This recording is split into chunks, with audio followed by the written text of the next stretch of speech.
Alors, aujourd'hui, on plonge dans la première partie d'un livre qui a vraiment marqué des millions de lecteurs, L'Alchimiste de Paulo Coelho. On va suivre ensemble les tout premiers pas de Santiago, un jeune berger, pour découvrir les grandes idées qui sont au point de départ de son incroyable voyage. Le livre s'ouvre avec cette citation, une réinterprétation assez surprenante du mythe de Narcisse. Ici, l'important, ce n'est pas Narcisse lui-même, mais le point de vue du lac. C'est une façon très habile de nous dire dès le début que tout ce qui va suivre est une question de perception, de la façon dont on se voit et dont on voit le monde. On fait donc la connaissance de Santiago.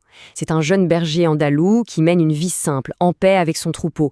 Ce qui est intéressant, c'est que cette vie, il l'a choisie. Ses parents le destinaient à devenir prêtre, mais lui, son rêve d'enfant, c'était de voir le monde. C'est pour ça qu'il est devenu berger. Et puis voilà, un rêve vient perturber ce quotidien tranquille, un rêve qui revient encore et encore. Dans ce rêve, un enfant l'emmène au pied des majestueuses pyramides d'Égypte et lui assure qu'un trésor caché l'y attend. C'est cette petite graine plantée dans son esprit qui va tout déclencher. Ce rêve le travaille tellement qu'il part chercher des réponses à Tarifa. Et c'est là, sur une place, qu'il va faire une rencontre déterminante. Un vieil homme s'approche de lui, un personnage assez mystérieux, qui se présente comme Melchizedek, le roi de Salem. Rien que ça.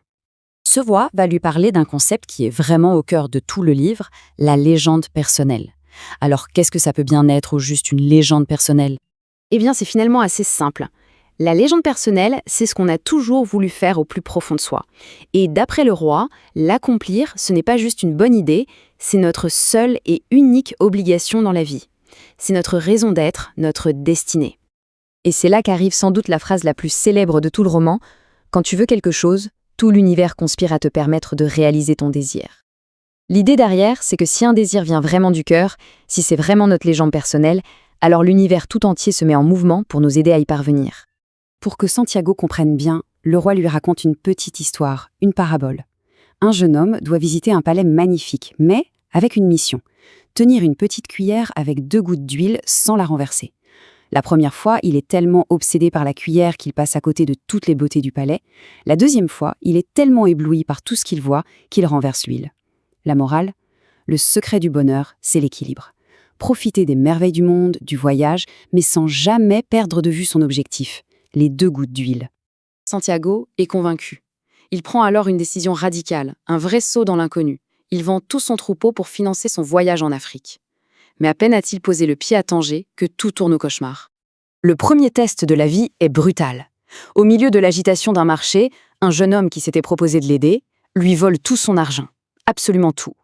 Santiago se retrouve seul, sans un sou, dans un pays qu'il ne connaît pas, dont il ne parle même pas la langue. Là, c'est un moment absolument critique. Le désespoir est total. Mais au milieu de tout ça, un choix s'impose à lui. Se voir comme une pauvre victime du sort ou se voir comme un aventurier qui fait face à sa première épreuve. Il choisit la deuxième option. Et ce simple changement de perspective change tout et lui donne la force de ne pas abandonner.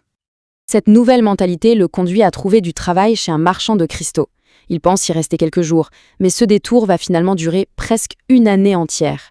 Une année où il va apprendre des leçons essentielles sur la patience et sur la nature même des rêves. On voit alors un contraste saisissant entre les deux personnages. Santiago, lui, veut réaliser son rêve. Le marchand de cristaux, lui, veut juste continuer à rêver d'aller à la Mecque. En fait, il a peur de réaliser son rêve, car il pense qu'après ça, il n'aura plus de raison de vivre. Le marchand, c'est un peu un avertissement sur ce qui arrive quand la peur de l'inconnu l'emporte sur le désir de vivre. Mais cette année n'est pas du tout une perte de temps, bien au contraire. Santiago apprend des choses très concrètes, comme innover dans un commerce. Mais il apprend surtout des leçons plus profondes. Il redécouvre ce langage universel qu'est l'enthousiasme. Et il entend pour la première fois ce mot « mektoub », qui veut dire « c'est écrit », une idée de destin qui va l'accompagner. Au bout d'1 an, il a gagné assez d'argent pour rentrer chez lui et s'acheter un troupeau 2 fois plus grand qu'avant. Mais voilà, il fait un autre choix. Au lieu de revenir en arrière, il prend tout son argent et rejoint une caravane qui s'apprête à traverser le Sahara.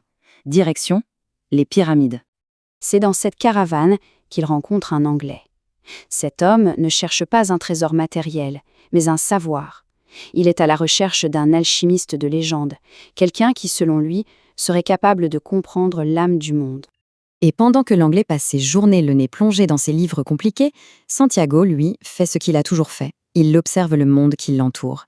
Il apprend le silence et l'immensité du désert. Et peu à peu, il commence à en comprendre le langage, trouvant la sagesse non pas dans les mots, mais dans le vent, le sable et les étoiles. Santiago est donc de nouveau en chemin, il avance, il apprend, mais voilà que des rumeurs de guerre entre les tribus du désert se font de plus en plus insistantes et menacent d'arrêter la caravane. Ce qui nous amène à une question fondamentale. Quand l'univers conspire pour aider quelqu'un à réaliser sa légende personnelle, est-ce que ça veut dire pour autant que le chemin sera facile ?